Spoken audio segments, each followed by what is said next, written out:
it gets hot up here. It's tropical. It's tropical. You know, there's oranges and pineapples and stuff. And what they had made, imagine a rebar circle. Okay. They basically made a 10-foot diameter, maybe 8 foot, but it was big, a big diameter rebar circle. They put a hose with some sprinklers. So this thing, it was like a big donut. All right. Okay. And they just ran a garden hose around the top of it. So it was, so it had a bottom ring and a top ring, like 4 feet apart with enough struts just to, to keep it rigid. And they ran a garden hose around the top with some emitters in it that they could turn on a valve and let it just spray a mist out from Okay. this.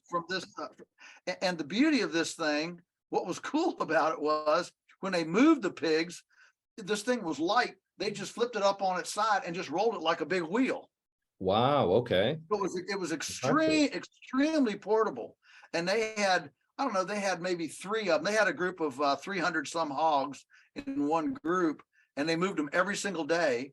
And they had about 3 of these little shower fountain things, and they would just tip this up and roll it.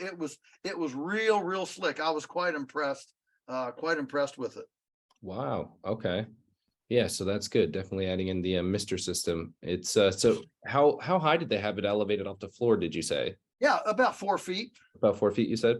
Just enough so the pigs couldn't bite the hose. The hose was zip tied, zip tied to the top, to the top ring. Okay. I'm gonna definitely have to do something like that. And then all that takes is a welder, so that's pretty simple, Sure. Yeah, get some half-inch rebar. If you guys like this video and wish to see more, please subscribe to our YouTube channel or consider following us on Instagram at Flores Valley Farms. Thank you for watching.